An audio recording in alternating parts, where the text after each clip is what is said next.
So what would be the next big thing? There's stuff that's just bleeding edge that maybe isn't ripe yet. Professional grade smartphone tools, wearable tech, augmented reality, 3D printed buildings. I'll take a look at some of these here.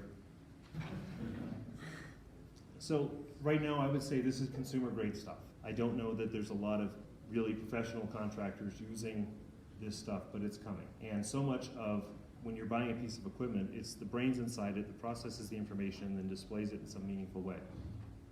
Now you can just attach a piece of hardware and then all that calculation and stuff is done by your phone. Our phones that we have today, they're more powerful than the computers we had just a few years ago. Wearable tech. Anybody seen Google Glass? Anybody used it?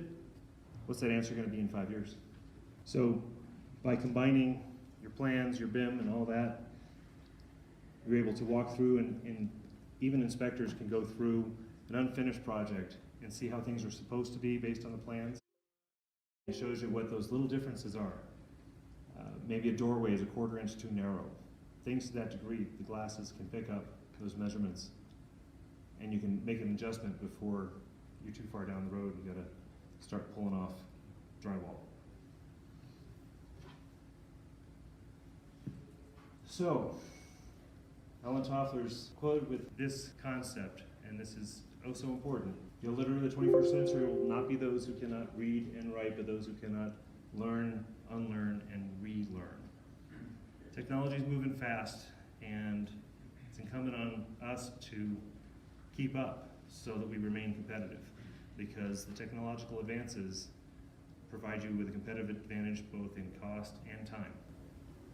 3D printed buildings. Does that seem like it's a futuristic, never happen kind of a thing? There's a company in China that built this building. This is an 11,840 square foot building. The walls and roof were built from 3D printed material, measuring 500 feet long, 33 feet wide, and 21 feet tall to print each part of the mansion.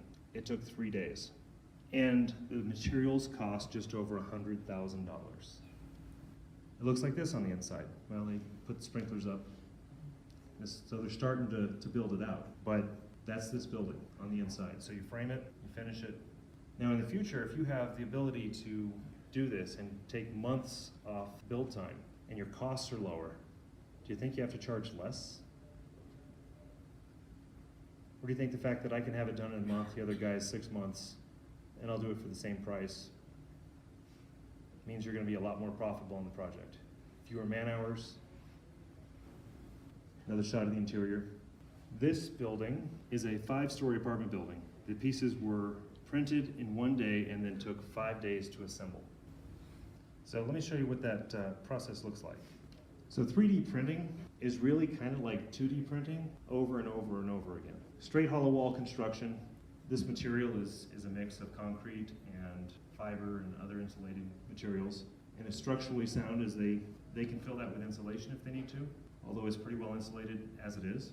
Now certainly straight walls are easier for us to build, but what about curved walls? I've done my fair share once upon a time as a laborer, and building forms to make a curved wall, not easy. This machine is a printer.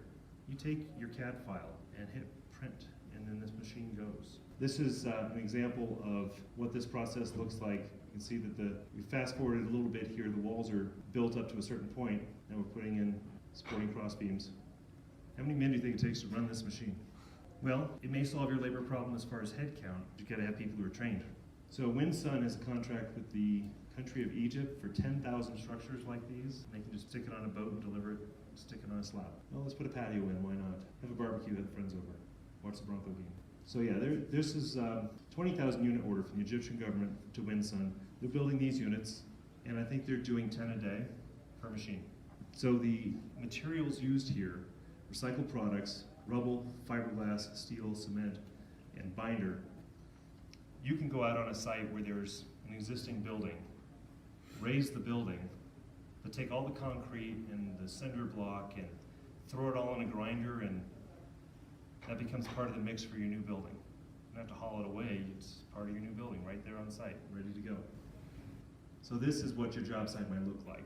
You gotta have a guy that makes sure the concrete building material continues to flow into the machine, set those tracks down, and that's a one-day house. And then like you saw the other machine where it was picking up parts, as far as reinforcing, you've got a machine that can stick rebar in as it goes down the line.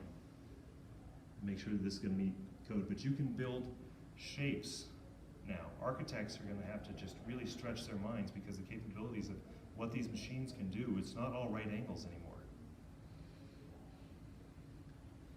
So you start a building, and as the building continues to go higher, you're moving the machine up as it goes like that. So you can build tall buildings, not just ones where stuff is set on the floor, on the ground. We may end up with structures that look more like this. And there's a USC professor who was given a grant to come up with a plan to 3D print buildings on the moon. Imagine you ship one of these machines out. One of the things they're doing in areas like Dubai, they'll set up a 3D printed machine there in the midst of all this sand, and the sand becomes your building material. That with the bonding agent just starts building from where you are with what's abundantly around without having to bring materials in. But yeah, he's gonna figure out not only how to take care of the structure itself, but to put in the electrical and the plumbing, all those things, so that they ship a machine up there who gets to work. And a month later, they show up with some astronauts who then can go inside and take off their helmets and put their feet up and watch the Bronco game or a football game. That's what I have to talk about as far as tech goes. Real quick, a little bit about Amnet, the company that I'm with. Been in business since '98 and selected by the readers of the Business Journal as the best IT support company 9 years in a row, and got an A+ rating with the Better Business Bureau. Work with some of these brands you might know. Thank you very much for your time, and I'll see you at the cocktail party. Thank you.